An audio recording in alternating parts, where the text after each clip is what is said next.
Closer? All right. So, my name is Chris Misek. I am a designer at Ackman and Dickinson. This is my coworker, Kyle Kestel. He is a software engineer at Ackman Dickinson as well. There we go. Is that better? So if you haven't heard of A&D, we are a web shop in the warehouse district of Minneapolis. We kind of focus on application design and development. So Brewtoad kind of got its start as a skunkworks project at A&D. Kyle here pretty much had the idea to build a homebrew recipe calculator, worked on it for a good chunk of time, and eventually presented the idea to Mike and Andy, the owners of Ackman and Dickinson. They obviously liked the idea and decided to pretty much put the time and resources behind the project in order to turn it to a full-on application. So sort of the two problems that Brewtoad solves for the homebrew community is that it makes it significantly easier to find the exact homebrew recipe that you're looking for, and also to create a brand new homebrew recipe. So right now, if you were, before Brewtoad, if you were trying to find a new homebrew recipe, you would be trolling through a bunch of forums, just looking at a million posts, trying to find something, not really knowing if it's a high quality recipe or not. What Brewtoad does is introduce a layered filtering system that lets you find the exact homebrew recipe you're looking for. So in this example, let's say that I'm a all-grain brewer and I'm just really into IPA beers. We can see we've already gone down from 1,000 recipes to 750. This will bring us down a little farther, but you know what? This is actually where most other homebrew recipe sites stop.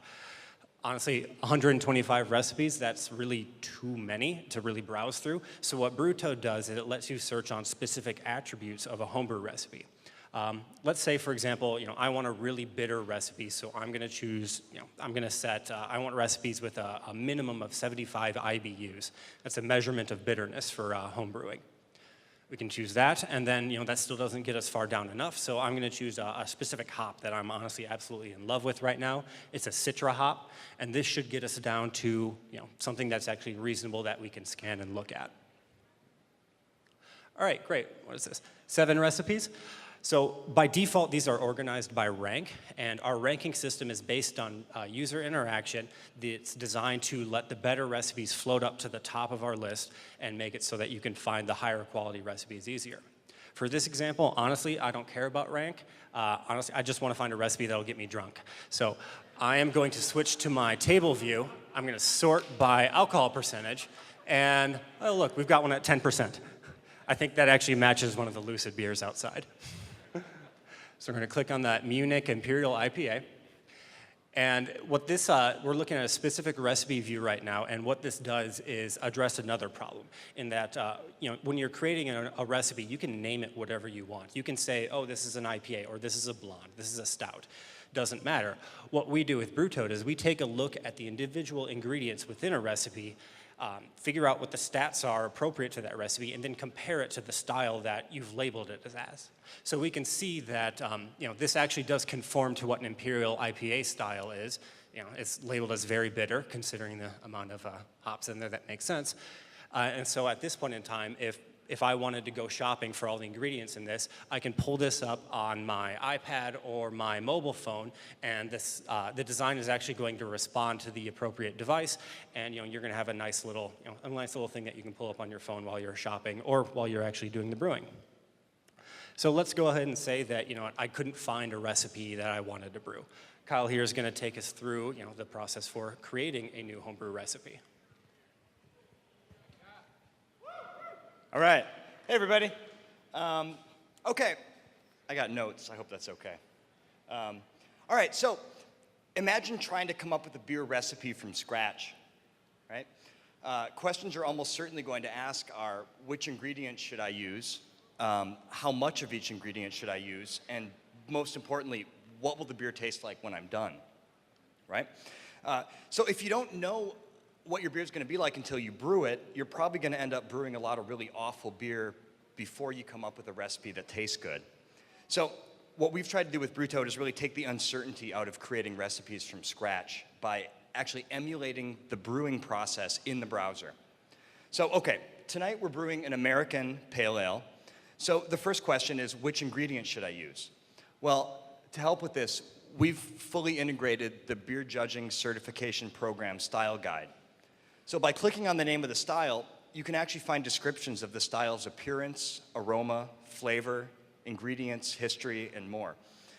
You can also see a list of recipes which conform to that style. So we've researched the style and we're ready to start adding ingredients. We're going to start with the fermentables, then we're going to move on to the hops, and then finally we're going to choose a yeast. So it might surprise you to see just how many homebrewing ingredients there are. To make finding what you're looking for easier, we've added infinite scroll, searching, and full column sorting on this ingredient browser. We've also added the ability to add more than one ingredient at the same time here, so that sort of streamlines the process. Of course, if you don't see what you're looking for, you can always add a custom ingredient, so you can add whatever you want. Now, as Chris finishes out these ingredient rows, keep an eye on the graphs to the right. Excuse me. The graphs represent all the individual properties of a beer recipe. So we've got original and final gravity, IBUs, ABV, color, and balance. The ranges on the graphs, of course, correspond to the style of beer that Chris has chosen. So you can see how easy it is to create a recipe that conforms to style. You just get the arrows to line up with the ranges. Like it's literally that easy. You might also have noticed how responsive the graphs are. One problem we found with other beer recipe calculators was just how unresponsive they were. Some of them even require a round trip to the server to recalculate the recipe. So what we've done actually is all the recipe emulation in Brewtoad is done on the client side. The recipe is literally recalculated every time you change one of the inputs, so you see it changing as you tweak the recipe. What's that? Almost done.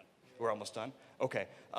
So, of course, there's a lot more that we didn't get a chance to cover. We've got comments following other brewers. We can create variants of recipes. There's an activity stream, digest notifications, and just tons more. So, brewtoad.com, check us out, get in touch. We'd love to hear what you think about the site. All right, thanks.